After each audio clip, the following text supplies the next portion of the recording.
What if bird thought has been taken from class 6 NCRT English book unit 3. This is a very beautiful poem about a baby bird, how she begins to learn all the new things around her. मतलब जैसे जैसे वो बड़ी होती है तो उसका world को देखने का जो नज़रिया है वो बदल रहा है. चलिए फर्स्ट स्टैंजा से स्टार्ट करते हैं. I lived first in a little house and lived there very well. I thought the world was small and round and made of pale blue shell. Shell का मतलब होता है outer covering, खोल जिसे कहते हैं. तो वो कहती है, चिड़िया कह रही है कि वह पहले एक छोटे से घर में रहती थी. लिटिल हाउस, छोटे से घर में रहती थी. And lived there very well, और वहाँ वो बहुत अच्छे से रहती थी. I thought the world was small and round, और उस समय वो क्या सोचती थी? वर्ल्ड मतलब दुनिया. दुनिया कैसी है? छोटी सी है, स्मॉल है, एंड राउंड है और गोल सी है.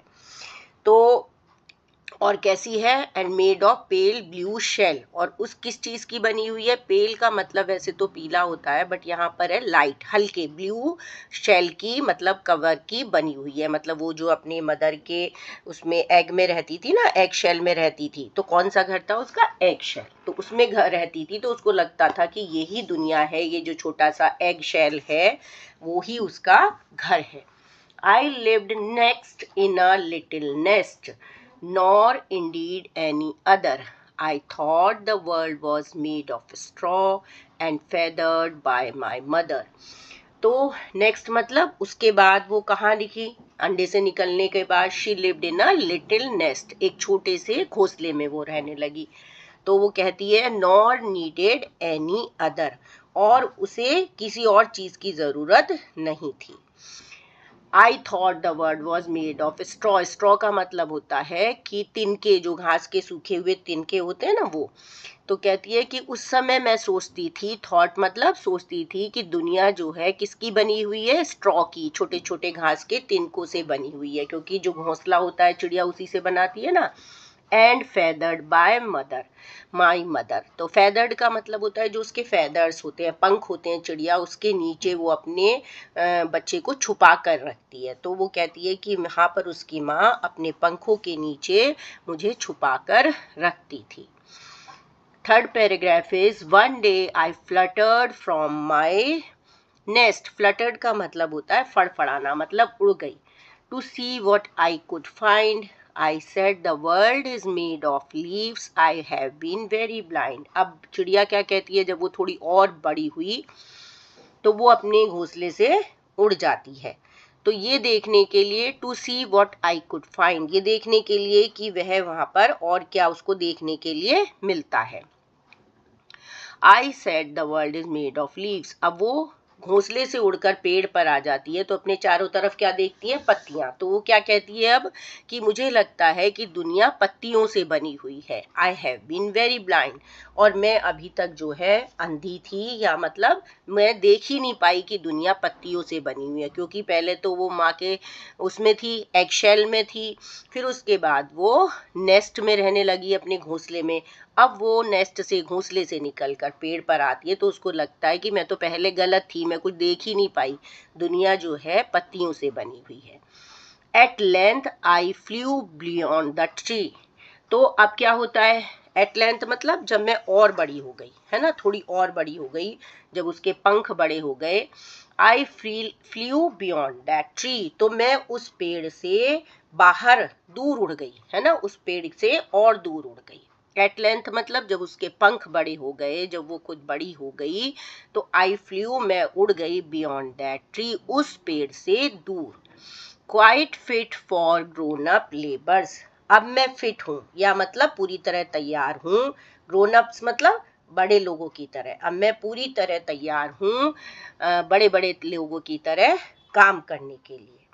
I don't know how the world is made. तो अब वो चिड़िया कहती है कि मुझे नहीं पता कि ये दुनिया कैसे बनी है. And neither do my neighbours, और ना ही मेरे नेबर्स मतलब पड़ोसियों को पता है कि दुनिया कैसे बनी हुई है. मतलब ये कहना चाहती है कि ना ही ये मेरे आसपास रहने वाले और पक्षियों को पता है कि ये दुनिया कैसे बनी हुई है.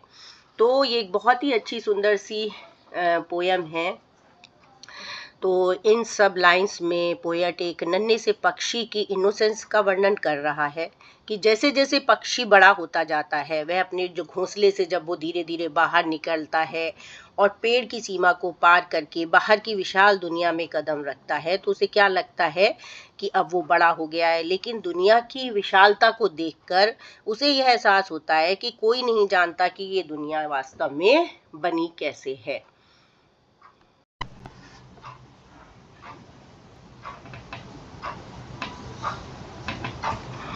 The poem What If Bird Thought has been taken from Class 6 NCERT English book Unit 3. This is a very beautiful poem about a baby bird, how she begins to learn all the new things around her. मतलब जैसे जैसे वो बड़ी होती है तो उसका world को देखने का जो नज़रिया है वो बदल रहा है। चलिए फर्स्ट स्टैंजा से स्टार्ट करते हैं। I lived first in a little house and lived there very well. I thought the world was small and round and made of pale blue shell. Shell का मतलब होता है outer covering, खोल जिसे कहते हैं। तो वो कहती है, चिड़िया कह रही है कि वह पहले एक छोटे से घर में रहती थी, लिटिल हाउस, छोटे से घर में रहती थी, and lived there very well, और वहाँ वो बहुत अच्छे से रहती थी। I thought the world was small and round, और उस समय वो क्या सोचती थी, वर्ल्ड मतलब दुनिया, दुनिया कैसी है, छोटी सी है, स्मॉल है, एंड राउंड है और गोल सी है। तो और कैसी है, and made of pale blue shell, और उस किस चीज की बनी हुई है, पेल का मतलब वैसे तो पीला होता है बट यहाँ पर है लाइट, हल्के ब्लू शेल की, मतलब कवर की बनी हुई है। मतलब वो जो अपने मदर के उसमें एग में रहती थी ना, एग शेल में रहती थी, तो कौन सा घर था उसका, एग शेल, तो उसमें घर रहती थी, तो उसको लगता था कि यही दुनिया है, ये जो छोटा सा एग शेल है वो ही उसका घर है। I lived next in a little nest, nor indeed any other. I thought the world was made of straw and feathered by my mother. तो नेक्स्ट मतलब उसके बाद वो कहाँ लिखी, अंडे से निकलने के बाद, she lived in a little nest, एक छोटे से घोंसले में वो रहने लगी। तो वो कहती है नॉर नीडेड एनी अदर, और उसे किसी और चीज की जरूरत नहीं थी।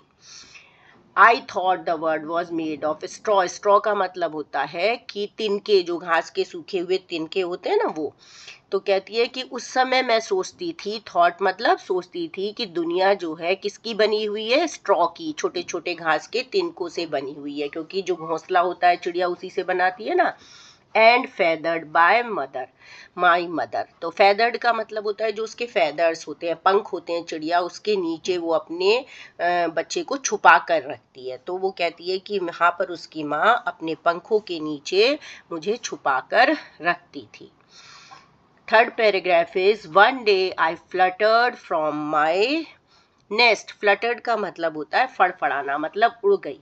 To see what I could find, I said the world is made of leaves, I have been very blind. अब चिड़िया क्या कहती है, जब वो थोड़ी और बड़ी हुई तो वो अपने घोंसले से उड़ जाती है। तो ये देखने के लिए, to see what I could find, ये देखने के लिए कि वह वहां पर और क्या उसको देखने के लिए मिलता है। आई said the world is made of leaves, अब वो घोंसले से उड़कर पेड़ पर आ जाती है तो अपने चारों तरफ क्या देखती है, पत्तियां। तो वो क्या कहती है अब, कि मुझे लगता है कि दुनिया पत्तियों से बनी हुई है। I have been very blind, और मैं अभी तक जो है अंधी थी, या मतलब मैं देख ही नहीं पाई कि दुनिया पत्तियों से बनी हुई है, क्योंकि पहले तो वो माँ के उसमें थी, एग शेल में थी, फिर उसके बाद वो नेस्ट में रहने लगी अपने घोंसले में। अब वो नेस्ट से, घोंसले से निकलकर पेड़ पर आती है तो उसको लगता है कि मैं तो पहले गलत थी, मैं कुछ देख ही नहीं पाई, दुनिया जो है पत्तियों से बनी हुई है।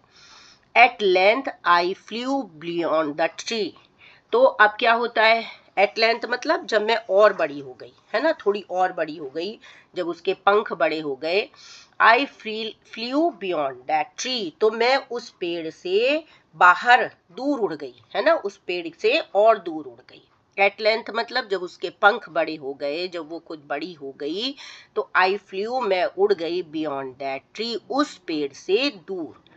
Quite fit for grown up labours, अब मैं फिट हूँ, या मतलब पूरी तरह तैयार हूँ। ग्रोन अप्स मतलब बड़े लोगों की तरह, अब मैं पूरी तरह तैयार हूँ बड़े बड़े लोगों की तरह काम करने के लिए। I don't know how the world is made, तो अब वो चिड़िया कहती है कि मुझे नहीं पता कि ये दुनिया कैसे बनी है। And neither do my neighbours, और ना ही मेरे नेबर्स मतलब पड़ोसियों को पता है कि दुनिया कैसे बनी हुई है। मतलब ये कहना चाहती है कि ना ही ये मेरे आसपास रहने वाले और पक्षियों को पता है कि ये दुनिया कैसे बनी हुई है। तो ये एक बहुत ही अच्छी सुंदर सी पोयम है। तो इन सब लाइंस में पोएट एक नन्हे से पक्षी की इनोसेंस का वर्णन कर रहा है कि जैसे जैसे पक्षी बड़ा होता जाता है, वह अपने जो घोंसले से जब वो धीरे धीरे बाहर निकलता है और पेड़ की सीमा को पार करके बाहर की विशाल दुनिया में कदम रखता है, तो उसे क्या लगता है कि अब वो बड़ा हो गया है। लेकिन दुनिया की विशालता को देखकर उसे यह एहसास होता है कि कोई नहीं जानता कि ये दुनिया वास्तव में बनी कैसे है।